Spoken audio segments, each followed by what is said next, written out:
Yuk jadi bagian dari dakwah kami. Dukung operasional dakwah dan sosial kami, raih pahala amal jariah yang terus mengalir sampai hari kiamat. Assalamualaikum warahmatullahi wabarakatuh. Alhamdulillah, tidak pernah berhenti lisan kita memuji Allah Subhanahu wa taala, satu-satunya pencipta yang telah menciptakan semua yang di langit, semua yang di bumi, semua yang di kedalaman lautan, terjangkau atau tidak terjangkau oleh mata kita. Satu-satunya yang paling pantas untuk disembah, dipatuhi, dicintai, dan juga tidak ada sekutu bersamanya. Dan dia memerintahkan kita agar selalu tunduk dan patuh kepadanya serta bersyukur. Oleh karena itu jadilah hamba-hamba seperti yang ia inginkan. Selanjutnya kita panjatkan salam hormat kita kepada utusan Allah Nabi besar Muhammad sallallahu alaihi wa ala alihi wa sahbihi wasallam, sebagaimana Allah telah perintahkan kita untuk mengucapkan salam hormat kepadanya. Tentu kita selalu berdoa teman-teman sekalian, saya mengingatkan diri saya dan teman-teman semua hadir di sini agar jangan pernah berhenti mendoakan saudara kita di Gaza dan Palestina. Dan itu mungkin yang paling mudah untuk kita lakukan, tetapi bermakna sekali buat teman-teman kita di sana. Doakan agar Allah Subhanahu wa taala ikhlaskan niat mereka, tambahkan kesabaran untuk mereka, juga terima para syuhada mereka dan Allah menangkan mereka dari musuh-musuh mereka dan musuh-musuh agama ini. Allahumma amin. Kesempatan ini insyaAllah seperti biasa program kita rutin setiap Rabu ketiga, ada inspirasi hijrah, dan sudah hadir bersama kita salah seorang ikhwah kita insyaAllah nanti akan memperkenalkan diri beliau kepada antum semuanya. Tadi juga ada sedikit cerita dari video teasernya sekitar 1 menit, tapi lebih jauh nanti insyaAllah kita dengar dari beliau perkenalan lebih dekat dari sebelum hijrah, prosesi hijrah, kemudian bagaimana istiqamah setelah hijrah. Dan mudah-mudahan insyaAllah Allah berkahi majelis kita dan Allah ikhlaskan niat kita tentunya. Baik, kita mungkin mulai akhi. Antum faddal kalau mau kenalkan dulu diri. Nama antum, umurnya berapa, tinggal di mana, faddal. Assalamualaikum warahmatullahi wabarakatuh. Waalaikumsalam warahmatullahi wabarakatuh. Ana Muhammad Ihsan, tinggal di Muara Gembong, Bekasi. Usia ana sekarang 44 pas November ini. Dan alhamdulillah bisa berkumpul bersama antum. Sebenarnya ana merindukan sekali datang ke tempat ini, Ustaz. Masya Allah. Dan alhamdulillah terwujud sekarang bersama antum. Syukran, Ustaz. Barakallahu. Wa fika barakallahu. Baik, ikhwah mungkin di sini dan akhwat pengen tahu. Ya, setiap ikhwah yang kita undang di sini pasti akan kita menanyakan sedikit tentang masa lalu, ya sebelum hijrah. Bukan tujuannya untuk mengorek-ngorek pelanggaran-pelanggaran agama yang terjadi tentunya. Tapi tujuannya adalah untuk memberitahukan siapa tahu ada yang seprofesi dengan antum dulunya, kemudian bisa membawa dia untuk hijrah juga, meninggalkan kesalahan-kesalahan yang pernah dilakukan. Atau memang ada di antara generasi muda muslim mungkin yang mau coba-coba. Ya, ya, mungkin dia mau coba apa yang dulu pernah antum coba, ternyata ini yang sudah pernah melaluinya justru bertaubat dan meninggalkan itu. Mungkin fadhal kalau ada yang mau disampaikan dulu profesinya seperti apa dulu. Ya. Jadi ini mengenai ana ya, mungkin dunia kita agak sedikit berbeda karena ana tinggal di kampung yang dulu lumayan tertinggal di Muara Gembong Bekasi itu. Dan ana pun kehidupannya termasuk kehidupan ekonomi rendah, ekonomi bawah lah gitu ya. Sehingga pada saat itu cita-cita sih setinggi langit gitu. Pengen ini, pengen jadi itu gitu ya. Cuma qadarullah, anak termasuk anak yang kurang beruntung dalam pendidikan. Jadi nggak bisa mengikuti jenjang sekolah dan apalagi sampai tingkat akademisi gitu. Dan dari situ mungkin anak yang membuat diri anak agak sedikit depresi pas remaja. Sehingga bisa dikatakan sebagai remaja yang tumbuh tapi hidup segan mati tak maulah gitu. Nah dari situlah berawal kehidupan anak yang anak lalui, mengambil resiko yang sangat tinggi. Sebenarnya kalau orang di luar sana menganggap anak, mungkin ada yang nyebut mantan preman atau anak sendiri nggak tahu ya. Karena waktu itu memang taunya ya kita urusannya penuh dengan kekerasan gitu ya. Dari mulai di kampung halaman, terjadi bentrokan-bentrokan secara fisik gitu ya. Bahkan sering fight gitu ya. Dan alhamdulillah sih waktu itu menang terus gitu ya. Walaupun walaupun pernah dikerubutin juga 15 orang gitu. Tapi kalau itu saya anak kalah, pernah kebacok soalnya gitu. Nah, cuma alhamdulillah Allah masih selamatkan Ana, ternyata diberikan kehidupan yang panjang, dan dengan banyak masalah di kampung halaman itu orang tua pasti repot, dibikin repot gitu ya. Dan Ana memutuskan pergi dari kampung karena nggak mau kebawa-bawa orang tua jadi susah gara-gara Ana gitu. Kalau mau hidup keras atau mau bebas mungkin ya mendingan di luar kampung sehingga orang tua nggak tahu. Akhirnya Ana pergi meninggalkan kampung, nggak bawa apa-apa kecuali uang 1.000 perak di kantong, dan ada yang dibawa buat bekal hidup di jalanan. Akhirnya Ana terdampar di Terminal Senen. Nah di Terminal Senen itulah kehidupan yang lebih keras lagi Ana lalui. Gitu. Sebentar dulu, Ya. sebelum Terminal Senen dilanjutkan ya. Ya, Jadi kisah dari awal ini berarti antum masuk ke dunia keras, ini maksudnya berantem, ya, berkelahi, suka berkelahi. Ya. Sebabnya karena tadinya ingin sekali punya cita-cita tinggi sekolah, ya, maksudnya sekolah tinggi tapi orang tua tidak mampu biayai, ya. akhirnya tidak bisa melanjutkan sekolah. Nah, Ya, pada saat itu afwan antum sampai jenjang pendidikan, enggak apa-apa. Ana jujur sampai kalau ijazah SD, cuma ijazahnya juga hilang, nggak tahu kemana sekarang. Terus lanjut di SMP, karena maksa itu saat sama orang tua. Tapi baru 1 semester aja emang dasarnya nggak mampu ya nggak bisa bayar.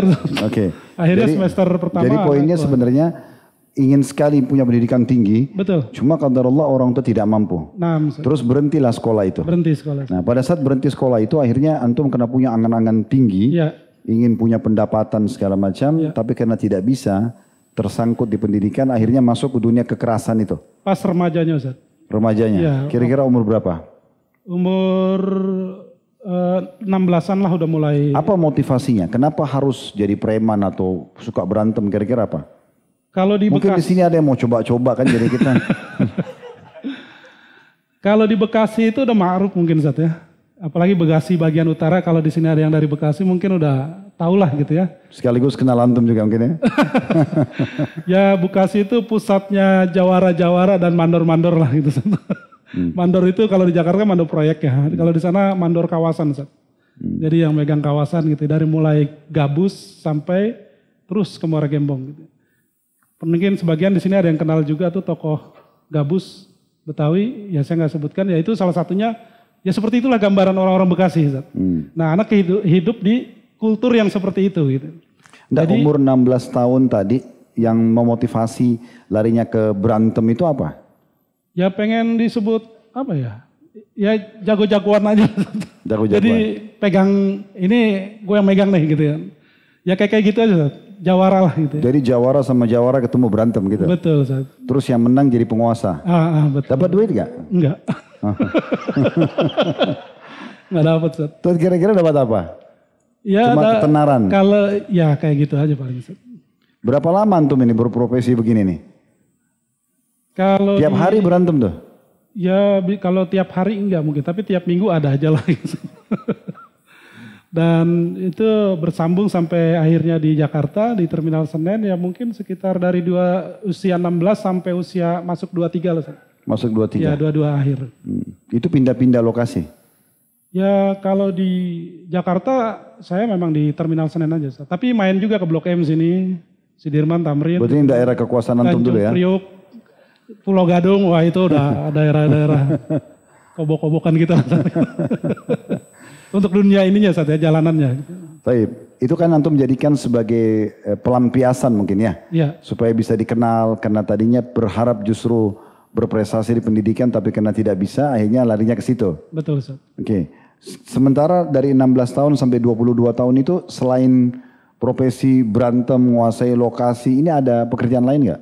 Nah, ada Ustaz. Alhamdulillah mungkin mengira kalau premanisme itu cari uangnya dari kekerasan atau apa gitu. Alhamdulillah Ana dijaga dari itu Ustaz. Jadi nggak cari makan lewat boleh nakut-nakutin orang gitu atau nodong orang apalagi alhamdulillah. Alhamdulillah enggak. Kita ada profesi yang sebenarnya sih malu kalau diceritain.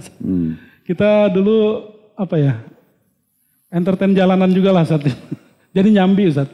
Ngamen jadinya. Iya betul, kalau buat makan ya dari situ sampai akhirnya punya penghasilan lumayan karena udah dipanggil ke hotel, ke restoran gitu Ustaz. Ya beberapa tempat. Maksudnya sementara dari umur 16 sampai 22 yang tadi menguasai wilayah-wilayah jadi preman di situ, itu sekalian juga nyanyi-nyanyi gitu? Iya betul Ustaz. Di entertain juga Ustaz. Terus dari jalanan sampai menjadi penyanyi yang dipanggil di hotel?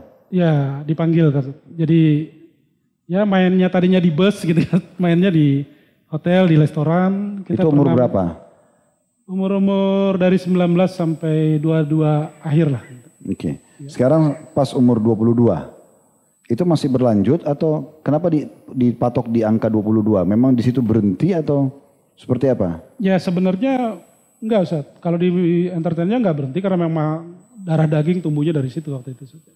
Tapi kalau di dunia kekerasannya sama kehidupan bebasnya gitu ya, ana berhenti pas di usia 22 akhir itu Ustaz. Oke, sekarang coba kira-kira ikhwat dan akhwat bisa tahu yang membuat antum berhenti dari tadinya antum menjadikan profesi berantem, kuasai wilayah, itu apa yang mendorong, apa yang motivasi, kenapa bisa berhenti? Takut mati Ustaz. Oh takut mati, masih takut mati juga? Takut mati saat itu. Anda kira preman sudah nggak takut mati? Ya waktu itu iya sebelumnya, tapi saat itu nggak tahu, jadi takut mati Ustaz. Jadi pas situasi yang luar biasa saat itu, dalam satu hari itu, pengaruh yang ya begitulah kehidupan bebas gitu ya. Datangnya kalau anak dulu bilang parno gitu Ustaz. Nah pas paranoid itu takutnya bukan sama musuh atau sama polisi gitu kan, kita emang incarannya itu gitu Ustaz. Kalau teman-teman saya kan udah banyak yang mati gitu ya, kalau nggak mati berantem ya overdosis atau ditembak polisi gitu. Cuma 3 itu? Cuma 3 itu Ustaz. Kalau nggak mati ya gila gitu. Nah jadi pada saat itu Anda berpikir ke situ. Berarti rata-rata orang yang berprofesi seperti antum, matinya kalau bukan ditembak polisi, overdosis, atau dibunuh. Dibunuh oleh orang. Lawan. Atau gila tadi. Atau gila. Cuman itu aja? Iya. Nah itu jadi tidak usah pilih itu profesinya. Karena sudah disimpulkan. Dan itu real Ustaz. Hah? Real. Itu real? Real. Oh Masya Allah. Oke. Jadi ya dari situlah Anda berpikir takut mati kayak teman-teman yang udah mati gitu Ustaz. Ya dan batin bergejolak gitu ya. Batin bergejolak. Itu di umur 22 tahun? Di umur 22 tahun. Okay. Terus? Dan saat itu ya Ana harus ngambil keputusan. Karena pernah Ana waktu parno itu takutnya ya itu tadi bukan sama musuh atau sama polisi. Tapi sama Tuhan gitu. Dan mati gitu. Dan kematian. Dan itu lagi apa ya? Lagi dalam kondisi lagi itulah gitu ya. Jadi parnonya itu kayak gitu Ustaz. Akhirnya Ana saat itu wudhu Ustaz. Padahal sembari sempoyongan Ustaz. Sebentar loh, biar ikhwah tahu. Ini bukan masalah menyebutkan satu kesalahan, tidak. Ya. Maksudnya munculnya rasa takut antum dengan mati, antum dalam kondisi? Ya kayak gitulah Ustaz. Kondisi 2 hari 2 malam gak tidur Ustaz. Oh iya. Ya pengaruh itu. Mabuk berarti? Ya kurang lebih. Baik, berarti dalam kondisi beliau tidak sadarkan diri gitu kan? Separuh gak sadar tuh. Ya, terus kemudian tiba-tiba muncul rasa takut mati tadi. Ya, jangan sampai dalam kondisi overdosis terus mati seperti teman-teman itu. Ya. Oke, itu yang mendorong khawatir mati nanti. Jangan sampai ketemu Allah dalam kondisi berdosa begitu? Betul Ustaz. Tiba-tiba aja muncul begitu? Tiba-tiba itu Ustaz. Langsung anak tinggal tuh teman-teman semua lagi pada kumpul di terminal. Anak masuk ke dalam kan ada musolah di Pasar Senen Dalam itu ada perkampungan, itu ada musolah Al-Hikmah namanya. Nah itu anak langsung ambil wudhu di situ.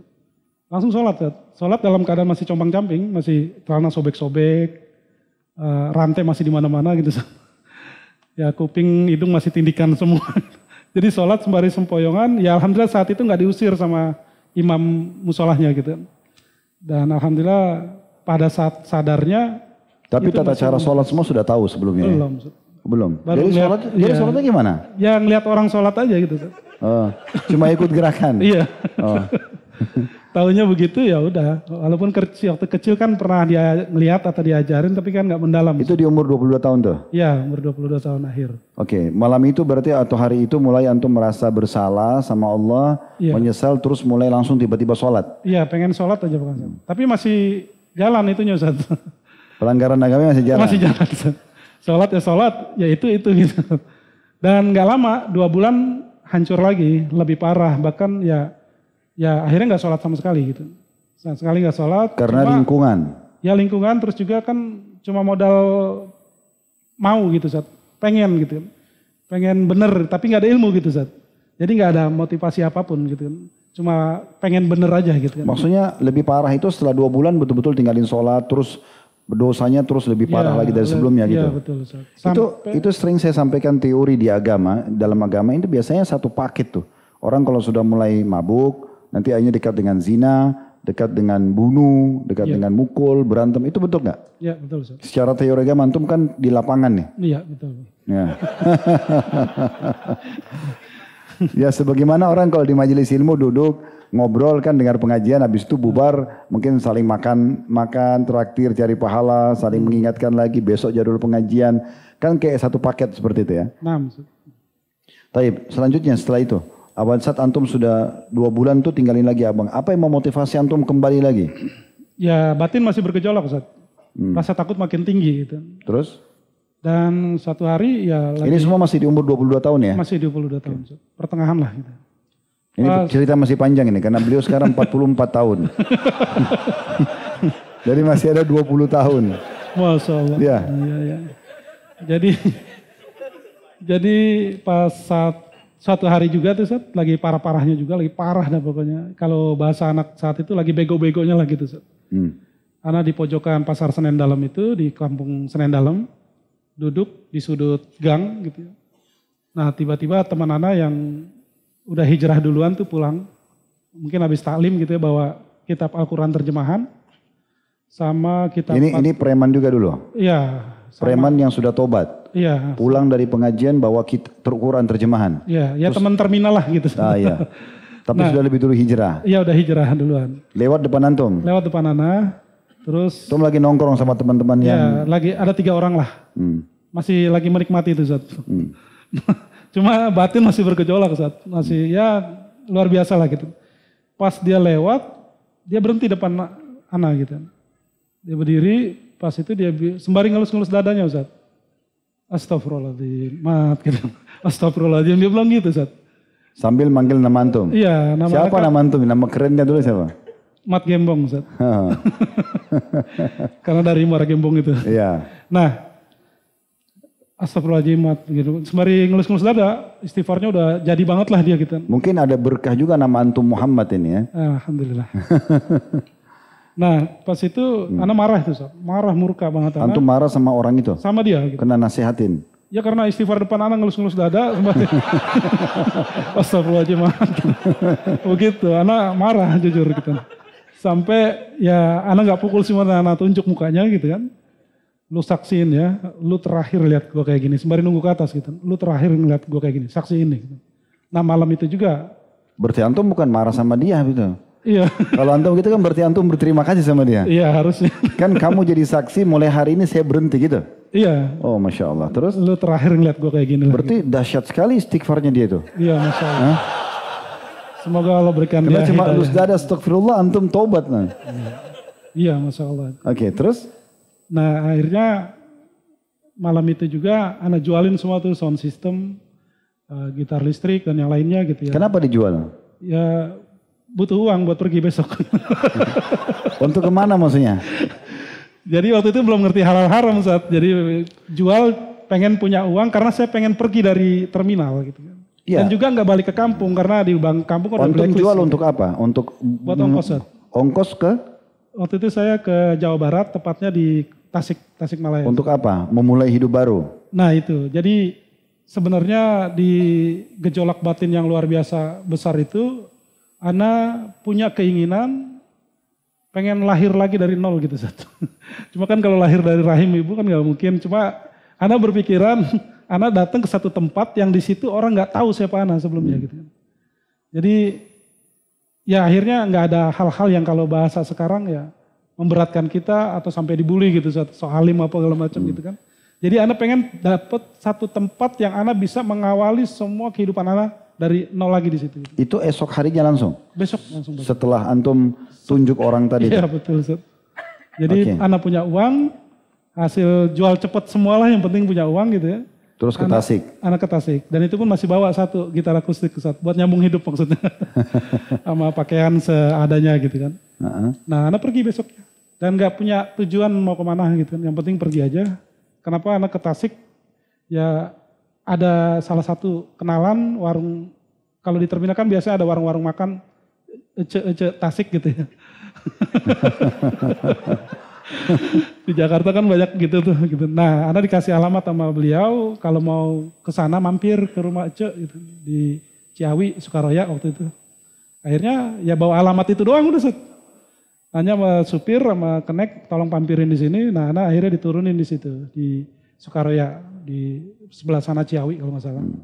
Nah, akhirnya di situ Ana kurang lebih 15 hari belajar kalau nggak salah itu kebanyakan jamaah Persis ya, jadi anak belajar sama mereka gitu. Maksudnya belajar agama? Belajar agama. Mulai belajar sholat. Belajar payah-payahnya juga di situ Ustaz. Tersiksanya juga di situ gitu, karena kan nggak bawa apa-apa Ustaz. Buat ngobatin hal-hal yang udah biasa dilakukan sebelumnya gitu. Nah alhamdulillah. Oh berarti yang ketagihan itu susah juga? Wah, luar biasa. Karena 2 minggu itu tidak sama sekali ya? Iya, itu tersiksa betul-betul Ustaz. Tersiksa betul-betul. Tapi ya anak bersyukur gitu. Karena nggak bawa gitu. Waktu itu istirahat di mana? Ya. Tidurnya di mana waktu itu? Ada di rumah Ece itu dikasih tempat bekas warung udah nggak buka lagi ditempatin di situ. Nah akhirnya setelah 2 minggu? 2 minggu anak pergi lagi. Karena tujuan anak memang bukan ke situ, tapi ingin langlang buana aja lah gitu bahasa dulunya Ustaz. Satu tempat ke tempat lain, tapi waktu itu anak nyasarnya gunung terus Ustaz. Gunung? Iya, jadi naik turun gunung sendirian Ustaz. Siang malam jalan kaki aja. Kenapa harus gunung?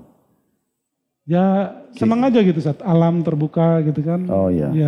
Ya mungkin dalam bentuk pas Ana tahu sekarang ya tafakur kali gitu Ustaz ya. Kalau dulu tujuannya ya mencari jati diri aja gitu Ustaz.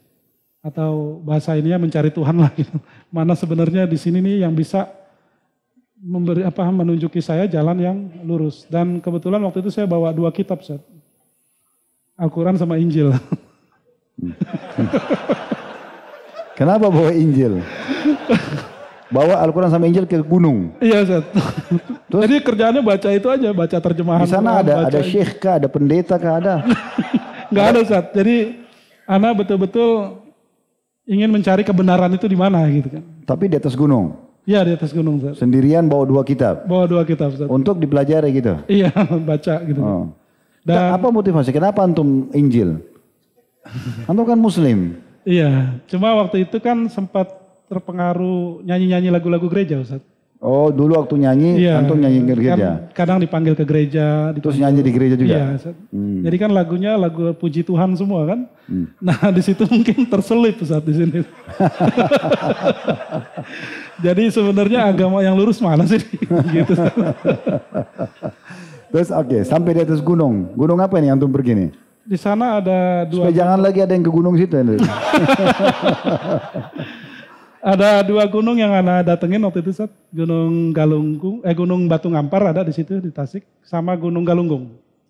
Motivasi itu cuma dari hati sendiri mau ke sana gitu? Dari hati sendiri. Sendirian? Sendirian Ustaz.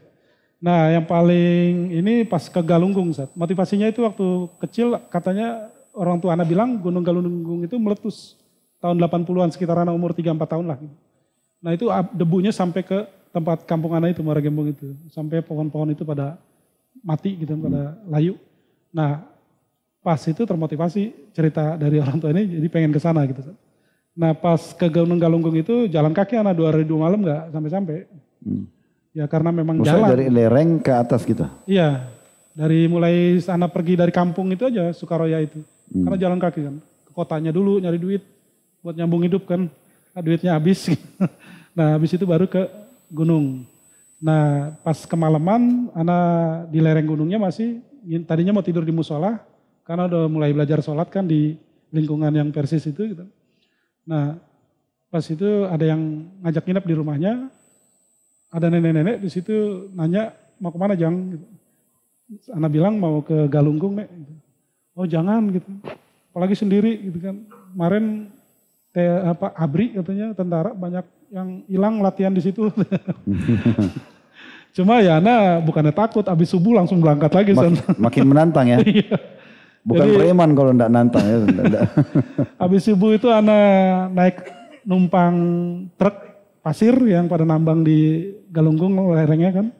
Nggak taunya nggak sampai ke atas, akhirnya jalan lagi sampai di atas itu tempat parkiran pariwisata kalau sekarang tuh.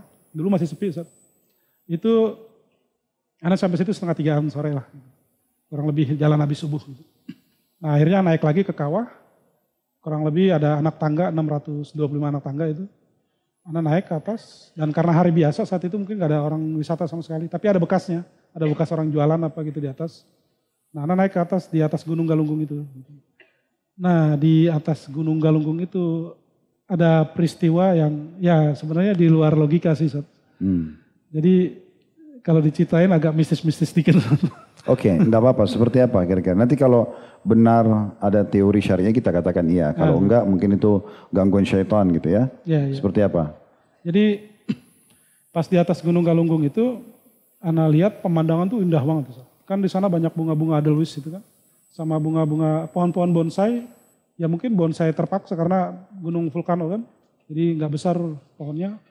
Nah terus ada dinding ari itu namanya di sana. Di bawahnya kan kawah. Ana pas di atas kawah itu. Itu pemandangan indah banget. Pas ana lihat ke atas kota Tasik itu ada awan gelap gitu, mendung gitu. Nah pas ana lagi nikmatin pemandangan lagi, tahu-tahu pas ana nengok ke belakang, awan gelap itu udah masuk nimpa ana gitu kan. Ya hitungan 5 detik lah gitu.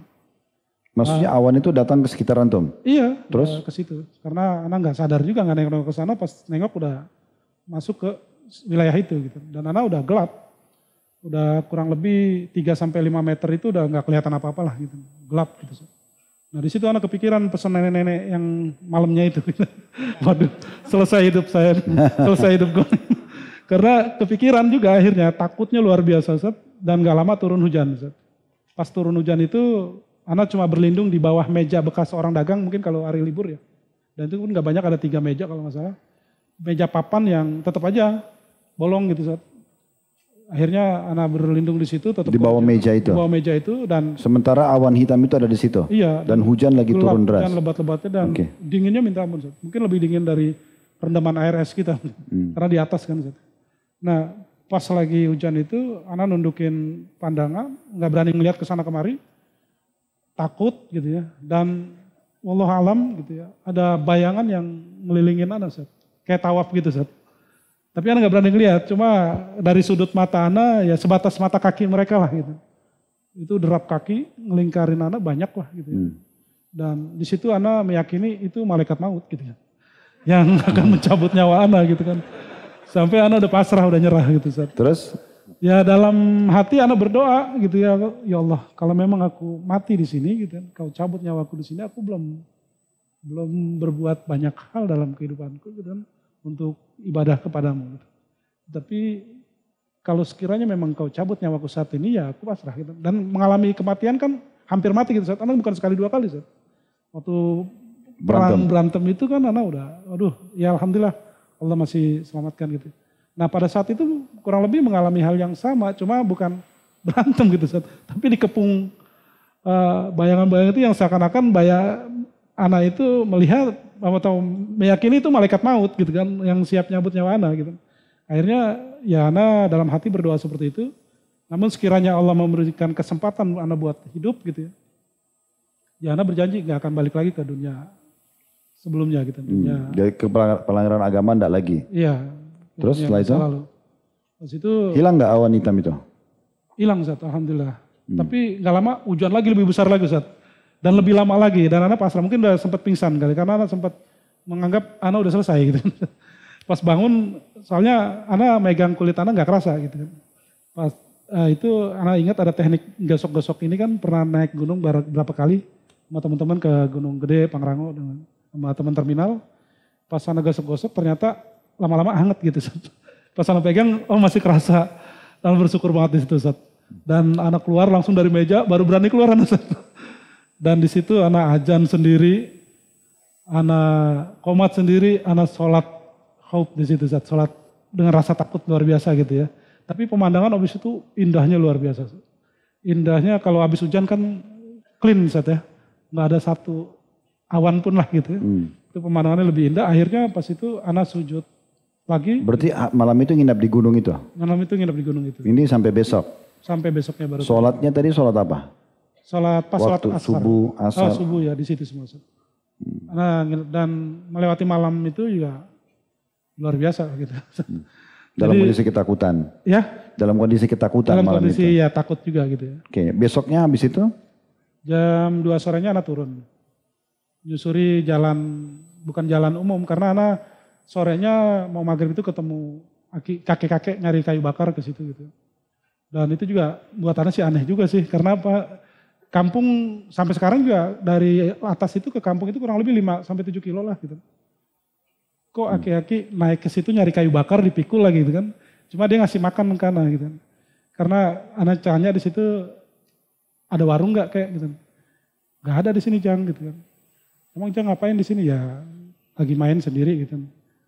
Akhirnya pas dia tahu saya nggak ada makan dikasih nasi timbel yang pakai daun pisang itu digulung set. Yang biasa dipakan sama orang-orang yang nyari kayu bakar di kampung anak. Kayak-kakeknya, nah di situ anak makan. Dari situ anak makan sama cabai sama garam doang.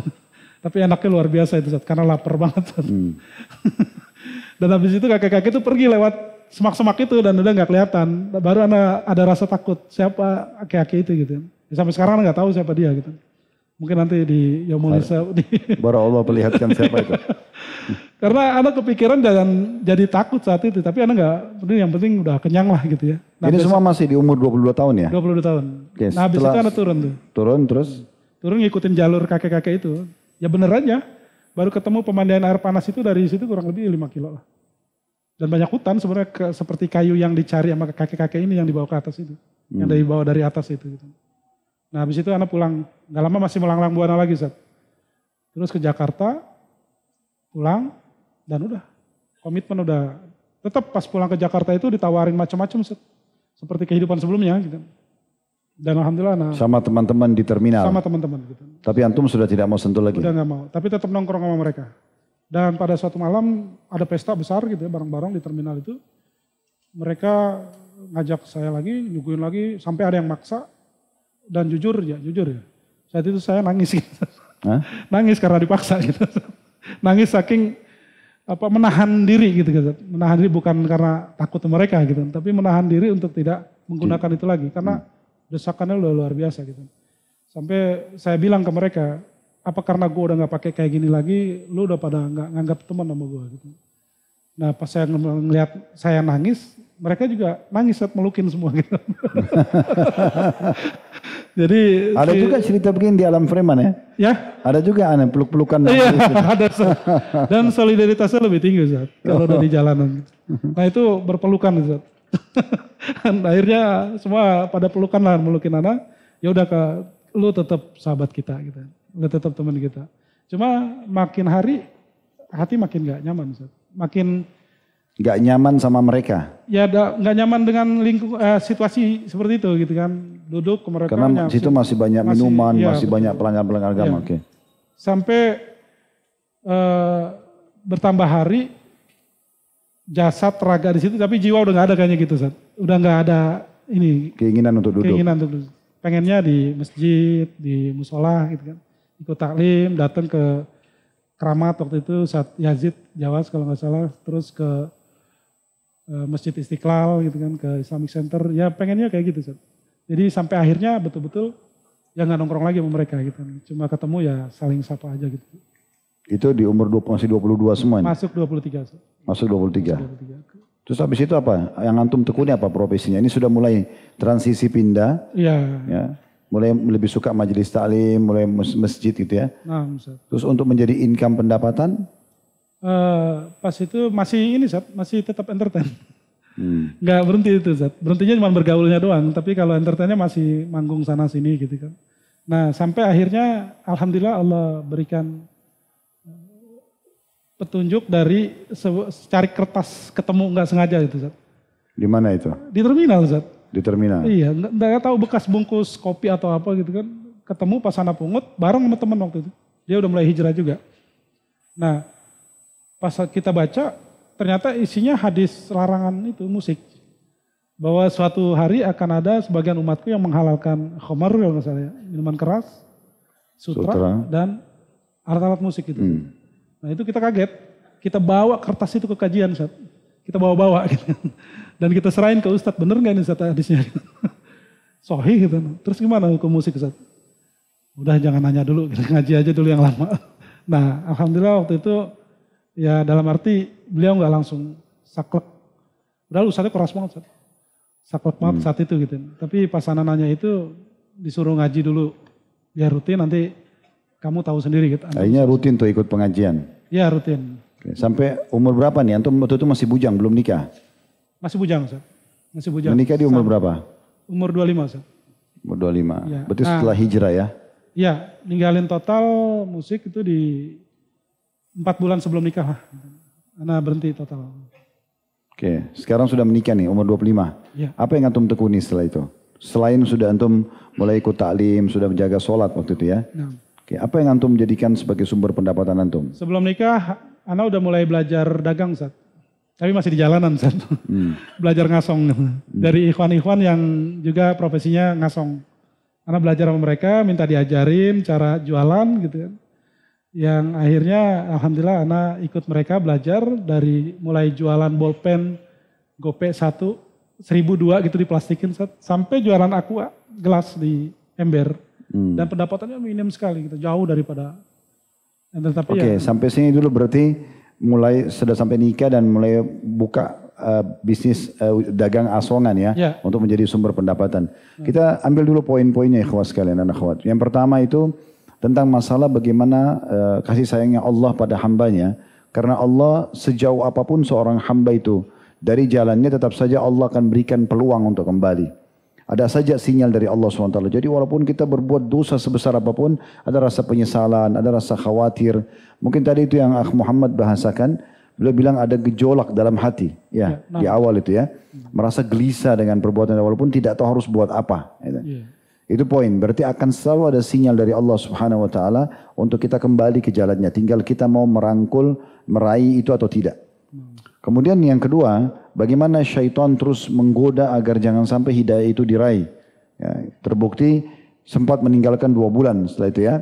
2 bulan setelah dapat mulai terasa tersentuh sholat malam hari itu. Terus kemudian mulai meninggalkan kembali dan lebih parah lagi kan. Adanya godaan dari lingkungan yang coba mengajak lagi untuk kembali kepada maksiat-maksiat sebelumnya. Tapi untungnya menolak pada saat itu ya. Nah ini juga poin. Jadi kalau seandainya antum sudah hijrah, sudah mendapatkan rasa hidayah dalam hati itu, terus ada ajakan lagi untuk kembali, jangan dilakukan. Ya, penolakan itu penting dalam ajakan berbuat maksiat, walaupun kita harus dicaci maki. Ya, di sini mungkin pelampiasannya Akh Muhammad karena dia bergejolak antara ini dulu kesukaan saya ditawarin sekarang, ini teman-teman saya, tapi dengan sekarang sudah ada iman dalam hati, ini nggak boleh dalam agama, itu ya. Sampai meneteskan air mata, akhirnya diambil keputusan untuk ditinggalkan. Oke.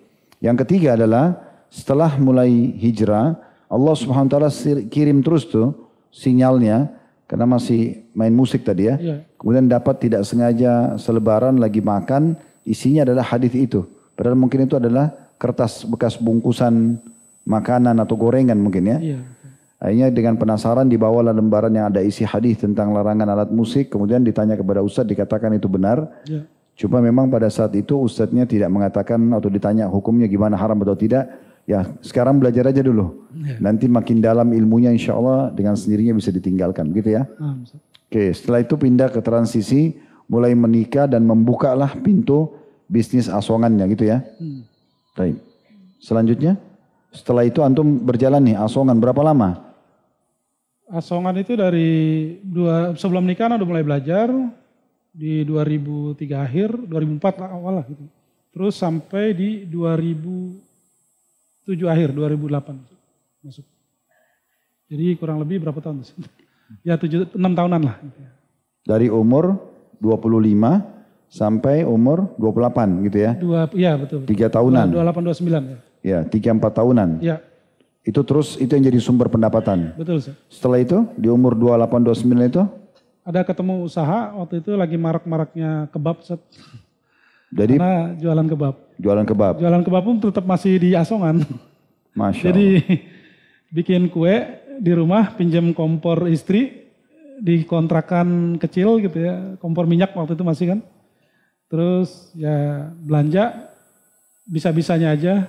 Ana bikin kebab itu dari kulit lumpia, bukan dari roti shawarma, bukan dari tortilla gitu, tapi dari lumpia. Terus isinya juga kebab. Dan waktu itu ngeberaniin diri, Ana bikin, ternyata Ana cobain enak. Pas Ana bikin lagi, 6 sengaja Ana bawa ke terminal, dicobain sama teman-teman, enak ini gitu. Bikin lagi dong besok. Ini tester. Berarti antum tetap main di terminal waktu itu ya? Tetap di terminal. Nah pas itu anak bikin, beraniin diri pas bulan puasa Zat. Bingung mau jualan apa. Kan kita kalau pengasong itu cari barang yang lagi marak gitu Zat ya. Kadang bantal angin gitu. Terus kadang bolpen, kadang kanebo. Apa-apa aja yang bisa dijual di Asongan itu kita ikut jual gitu Zat. Nah pas saat itu udah mentok Zat. Pas Ramadan mau jualan apa. Nah akhirnya ada ngeberaniin diri. Masak kebab itu, jual kebab itu. Yang bahannya dari ala kadarnya anak jual 5.000. Pertama bikin 12 piece, jual 5.000 berarti kan dapat 60.000 aja Ustaz. Pas naik sore ternyata habis 3 mobil gitu. Pas mau buka puasa gitu, jam 4:30 sore. Besoknya ada tingkatin lagi dua box yang buat donat itu Ustaz, yang putih transparan itu. Ternyata habis juga Ustaz. Sampai akhirnya terus sampai 6 box. Dan selama Ramadan itu anak jualan itu, akhirnya bisa beli baju lebaran buat istri, anak-anak gitu, buat anak, ya dari jualan itu Zat. Masya Allah, dari rezeki halal. Iya, dari ngasong itu Zat, ngasong kebab. Apa nama kebabnya dulu? Abacia kebab pizza Zat. Abacia? Iya. Aba berarti ayah? Iya, Cia nama anak pertama anak, oh, Asia, nama anak panggilannya pertama. Cia. Oh gitu. Sampai sekarang mungkin masih ada tuh di internet. Oh masih sama antum bisnisnya? Iya, anak udah jual. Oh udah dijual? Iya. Oke, kebab ini berkembang sampai menjadi punya counter? Iya, berkembang. Sampai akhirnya habis lebaran itu anak bingung mau jualan apa lagi juga. Akhirnya tetap jualan kebab dan tetap ngasong Zat. Pas makin rame anak berniat pengen jualan di kajian-kajian taklim, di bazar-bazar gitu Zat. Akhirnya ada teman minjemin motor, anak bikin box. Kayak buat jualan bakso pakai motor gitu Zat. Cuma anak jualannya kebab. Mungkin itu pertama kali anak di Jakarta. Ngasong kebab pertama kali juga mungkin anak gitu. Jualan kebab pakai motor keliling ke pengajian-pengajian dan bazar-bazar juga mungkin anak gitu. Nah pas itu makin laris Zat. Akhirnya sampai anak punya modal untuk buka tempat. Nah pas buka tempat ya Masya Allah memang waktu itu lagi marak-maraknya Zat ya. Sampai kalau buka itu duduk-duduk itu pas sudah habis gitu. Masya Allah. Pas malam. Punya berapa tempat dulu? Baru 1 Zat. Pas 1 sepermalam itu anak bukan kaget kaya belum kali Zat ya. Kaget duit Zat. Karena biasanya paling ngasong dapat paling gede 200.000, 300.000 itu pun jarang banget. Kadang cuma 50.000, 100.000 seharian ya. Nah ini di kebab ini pas sampai akhirnya buka tempat, per malam itu ya bisa 1,5 juta, 1 juta gitu Ustaz. Nah terus ramai Ustaz, sampai sebulan anak pegang uang puluhan juta, 30 juta lebih gitu Ustaz. Masya Allah. Nah alhamdulillah sampai yang tadinya anak cuma dagang sendiri, punya karyawan dibantu istri, sampai satu tempat itu karyawan ada 5 gitu. Nah terus berlanjut dan akhirnya banyak yang minta dibukain. Nah disitulah buka cabang maksudnya? Buka cabang, kemitraan gitu ya. Anak jual paket rombong, bukan franchise ya, tapi kemitraan. Satu gerobak itu anak budgetin kurang lebih saat itu 25 juta lah gitu. Terus sampai akhirnya punya restoran Zat. Masya Allah. Ya sampai ada 2 lantai di Sintang, Kalimantan Barat. Ada di Tabing juga, Medan, di Padang ya, ada di Tebing Tinggi, Medan. Dan di Jakarta sama Bekasi. Jadi sampai punya cabang, kebab sampai semua? Sampai punya cabang ya. Itu sampai berapa lama tuh antum pegang? 5 tahunan lah. Terus itu dijual? Iya jual. Pindah di bisnis apa lagi? Bisnis ini Zat, seafood. Anak kirim ekspor gitu. Oh, kenapa kok ada ide ke seafood? Jadi anak itu begini Zat. Cita-cita lagi kecil kan pengen kaya Ustaz.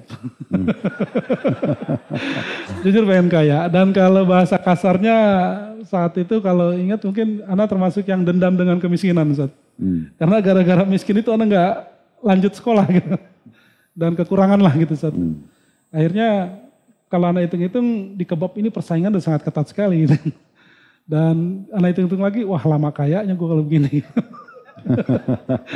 Akhirnya anak memang biasanya begitu. Kalau usaha itu sudah berkembang, iya. Ada saja ide berpikir untuk lanjutkan atau buka usaha yang lebih besar. Iya. Apalagi kalau sudah punya modal ya. Nah, Oke. Akhirnya anak mulai bisnis karena anak masyarakat pesisir ya. Jadi biasa familiar dengan kepiting, udang, ikan gitu ya. Akhirnya anak coba gali potensi ekspor seafood, terutama kepiting. Nah dari kepiting itu ternyata pesat sekali. Sampai yang tadinya anak cuma ngambil kepiting dari wilayah anak, Bekasi, Muara Gembong. Akhirnya terus ke Banten, Indramayu, dan sampai akhirnya dari Aceh sampai Merauke, sampai Sabang, dari Sabang sampai Merauke itu kirim kepiting ke anak. Ustaz. Masya Allah. Iya. Diekspor? Diekspor. Ustaz.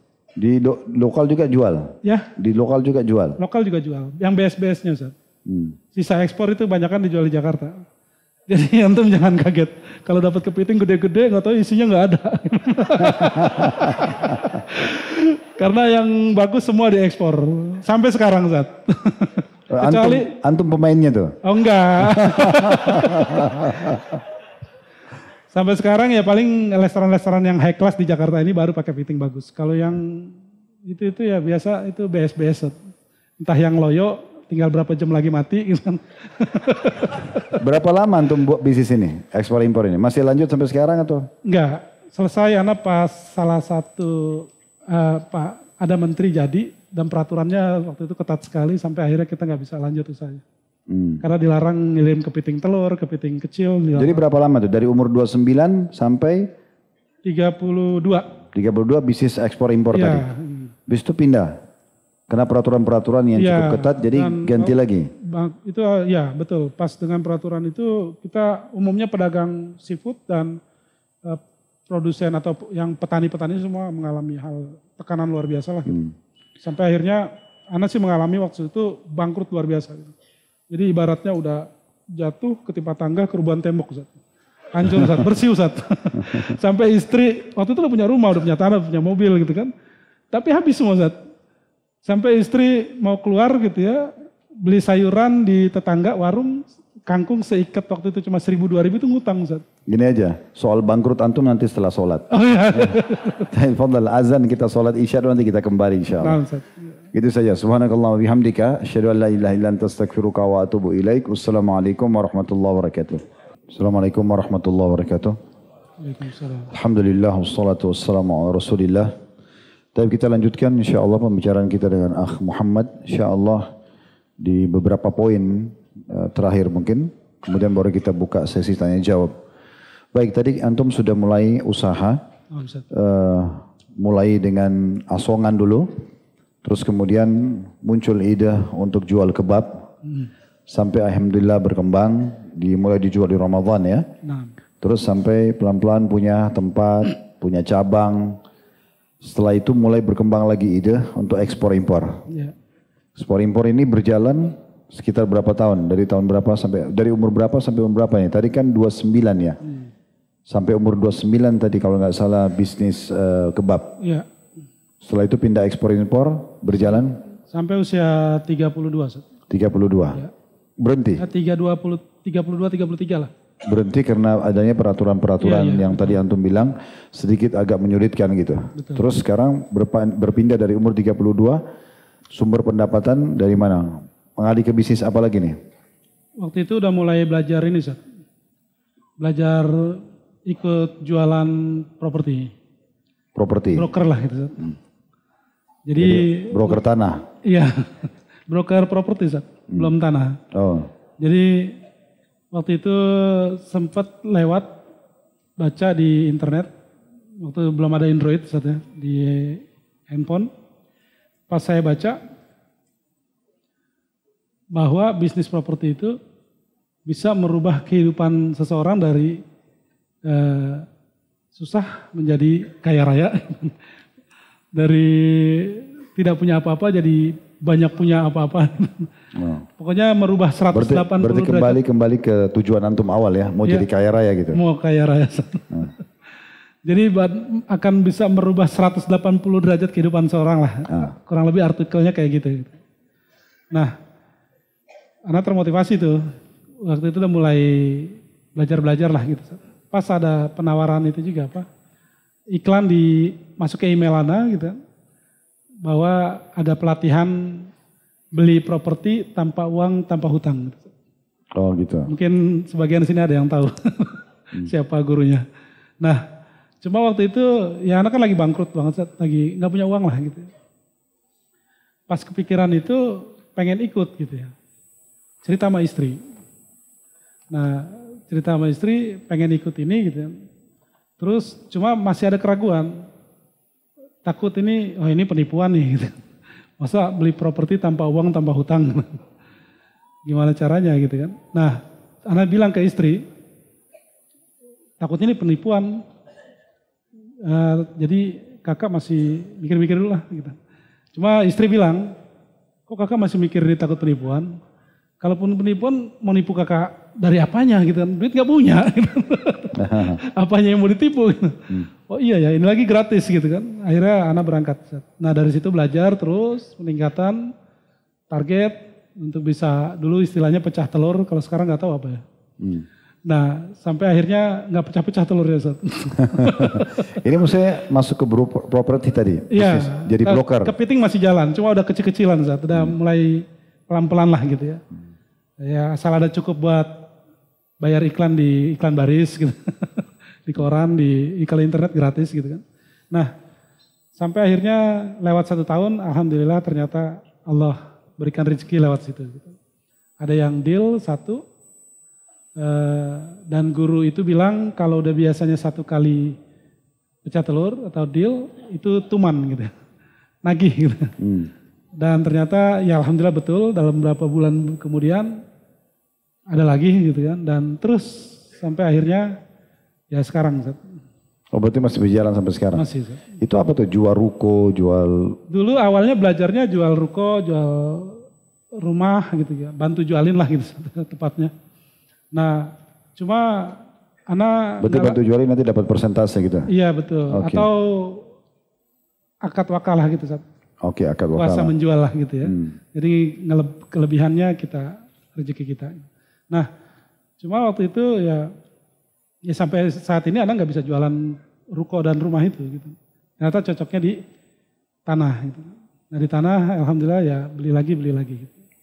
Jadi maksudnya untuk jadi wakalah tadi itu bukan cuma ruko sama ini, tapi ya, tanah juga. Di tanah juga. Nah dari situlah anak dapat, alhamdulillah dapat banyak amanah dari bos-bos tanah lah gitu. Investor-investor yang menitipkan barangnya untuk dijualin. Nah, iya. Kan pemain tanah itu banyak kan generasi-generasi old gitu saat yang umurnya udah 80 tahun, udah 70 tahun. Nah ini kan tanahnya banyak Ustaz. Dan banyak kan mereka juga pengen jual gitu kan. Jadi ya anak kelola gitu Ustaz. Jadi jualin. Antum membuat perusahaan khusus untuk itu? Enggak, masih individu aja Ustaz. Ya nyalo aja lah kasarnya gitu. Nyalo aja dan dari situ kelebihan akhirnya bisa beli sendiri gitu. Dan berjalan terus sampai saat ini. Maksudnya beli sendiri gimana nih? Beli tanah? Beli tanah sendiri. Dari hasil tadi wakalah itu? Nah terus berlanjut ya akhirnya bisnis itulah yang sampai saat ini masih anak jalani. Gitu. Jual beli tanah? Ya kita beli tanah, ada yang minat, harga dapat ya kita jual. Dan kadang kita kembangin sendiri Ustaz. Contohnya seperti sekarang. Tapi bisnis yang tadi yang seafood itu udang, kepiting sudah nggak bisnis lagi? Udah nggak Ustaz. Waktu itu kan nyambi Ustaz. Nyambi belajar, kepiting tetap, tapi akhirnya pas saya udah dapat feel-nya di sini, cocoknya di sini, ya itu anak tinggalin semua. Tapi bukannya di tanah-tanah antum sekarang ada tambak-tambak apa ya? Betul, ada yang berupa sawah, ada yang kebun, ada yang tanah hamparan aja, nggak bisa dikelola gitu kan. Cuma nunggu developer nyampe, dia mau kelola ya silakan. Terus ada yang berupa tambak tradisional. Nah ini yang produktif Ustaz. Ada yang kita kelola secara tradisional, ada juga yang intensif. Nah di sini kita tanam ada udang, ada ikan, ada rumput laut. Berarti tanah antum kelola untuk itu? Ya. Menjadi kayak tambak gitu? Betul, sebagian ada tanah juga. Nah juga ada yang titip tanahnya juga ke anak gitu, atau dia ikut belilah di situ. Kita bangun. Jadi dari prosesi keluarga miskin, putus sekolah, ya, kemudian putus asa jadi preman gitu ya. Terus kemudian mulai sadar setelah banyak peringatan dari Allah, menikah, mulai pindah ya, transisi prosesnya. Sampai akhirnya mendekati beberapa jenis bisnis tadi. Ya. Mulai dari asongan, kemudian kebab, kemudian pindah ke ekspor impor. Ya. Sekarang masalah properti ini ya. Ya. Mungkin ikhwah-ikhwat perlu tahu ini sudah berapa hektar tanah antum ini. Anak sedikit Ustaz. Sedikitnya berapa banyak ini? Coba sebutin dulu. Supaya ternyata Allah itu membukain rezeki orang benar. Di saat orang itu mau mendekatkan diri kepadanya, jadi jangan dianggap remeh pendekatan diri kepada Allah. Seperti Allah sebutkan dalam surah At-Talaq, "Wa may yattaqillaha yaj'al lahu makhraja." Siapa yang bertakwa kepada Allah, Allah berikan jalan keluar. Kemudian wa yarzuqhu min haitsu la yahtasib. Allah berikan rezeki dari tempat tidak disangka-sangka. Antum pernah sangka enggak kalau antum punya pendapatan kayak sekarang? Enggak pernah kepikiran. Enggak pernah kepikiran. Apalagi waktu di Terminal Senen dulu, anak kan hidup ya memang di jalanan, pakaian aja cuma 2, Ustaz. 1 dipakai, 1 dicuci di WC umum, numpang ngejemur di WC umumnya. Besoknya begitu lagi gitu, Ustaz. Ya nggak kepikiran untuk hal-hal yang kayak gitu. Ya cuma ya kita jalani, kita lewati, ya dengan pasang surut ya, Ustaz. Bisnis ya antum lebih tahu lah. Kadang mengalami resiko dan yang hal-hal yang luar biasa gitu, turun naik gitu ya. Termasuk ya bisnis anak sekarang gitu ya, sama saja, Ustaz. Biasanya dengan hikmah Allah juga. Ya. Kadang-kadang memang Allah mau kita pindah ke bisnis yang lain. Ini disurutin gitu. Nanti kita disulutin di tempat yang lain. Ini surut itu sulut di sana ya. Yang penting ada bekal. Ustaz. Jadi ikhwah ini tidak perlu dikasih tahu berapa aset antum sekarang. Tanahnya. Mungkin bisa motivasi mereka. Mungkin ada yang mau ikut investasi. Intinya begini sih. Ya.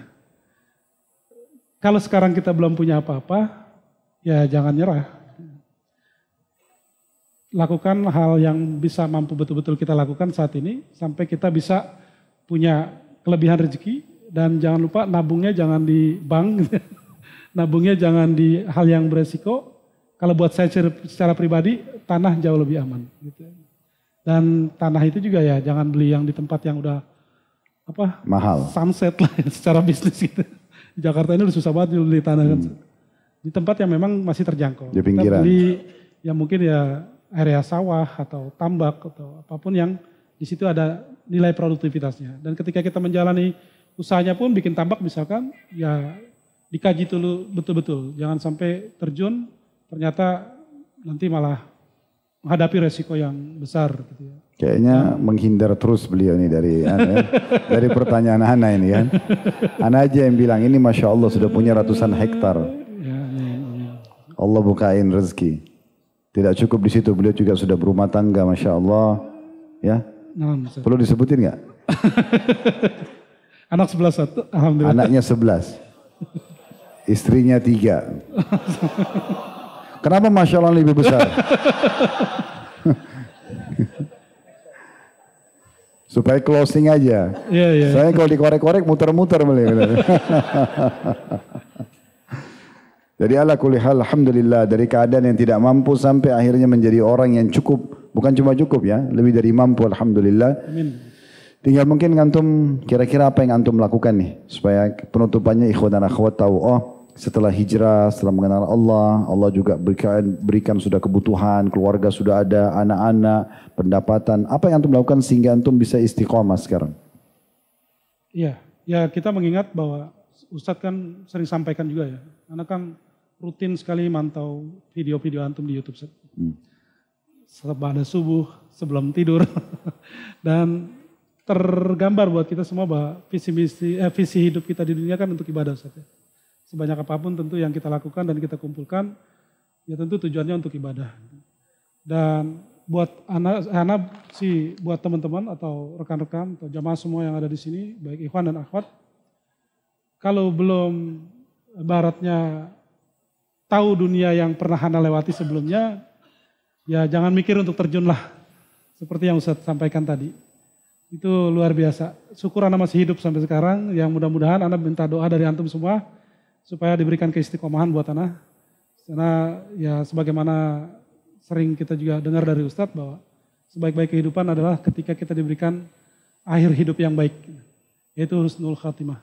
Dan impian Ana sekarang cuma itu aja, Ustadz. Jadi siap berangkat ke Gaza? Insya Allah. Paling depan. Tapi ada poin menarik sebenarnya yang sebelum ini kan kayak dari beliau ya. Ada satu hal yang sempat kami ngobrolin tadi tentang masalah kecemburuan antum pada saat antum melihat orang yang soleh ya. Tadi antum sempat singgung gitu. Kalau orang yang pakaian rapi, orang yang ibadah, akhwatnya yang pakai jilbab gitu kan.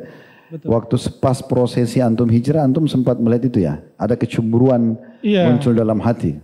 Nah itu pas gejolak batin waktu pengen ingin menjadi orang yang lebih baik gitu ya. Ya faktornya diantaranya motivasinya adalah melihat orang-orang yang di depan anak itu yang naik turun bus di terminal gitu kan. Anak kan duduk di trotoar atau di pinggir-pinggir warung gitu. Sob. Ya anak merasa sejuk aja melihat mereka gitu. Sob. Pakaian rapi yang lelakinya pakai pakaian rapi, terus juga kelihatan wajah-wajah solehnya gitu, wajah-wajah damainya. Terus mbak-mbaknya juga yang perempuan itu pakai jilbab rapih gitu ya. Kayaknya teduh melihatnya gitu ya. Sampai ngebayangin kalau gue bisa bener mungkin gue punya istri kayak gini nanti. Bisa. Kayak gitu. Akhirnya Allah kasih ya? Ya. Alhamdulillah. Jadi sebenarnya tiga, Masya Allah. Baru ngaku. Insya Allah tambah satu nanti. Yang terakhir dilamarin sama istri pertama Ustaz. Dihadiahkan Alhamdulillah. Ana sangat bersyukur sekali punya istri pertama. Istri ketiga dilamarin sama istri pertama? Nanti pertemuan lain tuh. Karena antum ini nanti lain lagi kalau bicara poligami. Ini laki-lakinya biar diajak sampai subuh mau mereka. Satu-satunya bab yang tidak ada khilaf di antara ulama dan laki-laki itu bab poligami. Oh gitu. Semua mau. Jadi ala kulihal ada satu poin penting. Tadi waktu sementara jalan ke Blok M, saya sempat ngobrol sama beliau. Karena belum pernah ketemu sebelumnya ya. Baru pertama kali ketemu tadi. Tapi ada bahasa beliau ternyata mungkin yang kita sendiri sering di pengajian tidak lihat itu. Tapi keberadaan beliau waktu belum hijrah justru melihat orang-orang yang bolak-balik masuk masjid, pakaiannya muslim, pakaiannya muslimah, itu malah merasa cemburu ya. Melihat ada keteduhan di wajah mereka. Ini sebenarnya kita mungkin tidak lihat itu. Tapi orang lain bisa melihat dari diri kita. Itu sangat mahal ikhwah, akhwat sekalian. Jadi orang-orang yang justru mungkin ada orang yang dibisiki syaitan, dia mau merasakan bagaimana kehidupan malam di diskotik, di mana segala macam, berantem, mabuk. Sebenarnya mereka tidak dapat ketenangan jiwa, justru mereka cemburu lihat ketenangan jiwa kita. Ya, jadi tidak usah coba ke alam situ sebagaimana tadi beliau katakan. Baik, jazakallah khair. Sudah berbagi dengan mohon-mohon ikhwan dan akhwat bisa ambil manfaat. Baik ikhwah sekalian, alhamdulillah kita sudah menyelesaikan pertemuan kita ini. Semoga insyaAllah bisa diambil pelajaran darinya. Kalau ada benar dari Allah, kalau ada salah dari kami tolong dimaafkan. Dan kami mengajak teman-teman untuk selalu mendukung channel dakwah kita ini. Dan juga menyebarluaskan potongan-potongan ceramah yang sudah ada. Yang teman-teman berminat untuk bergabung di yayasan, ada yayasan sedekah kreatif. Yang memang Allah amanahkan di pundak kami. Dan juga yang ingin haji dan umroh, juga ada travel Uhud yang bisa dilihat insyaAllah. Begitu saja. Subhanakallahumma bihamdika. Asyhadu an la ilaha illa anta astaghfiruka wa atubu ilaik. Assalamualaikum warahmatullahi wabarakatuh.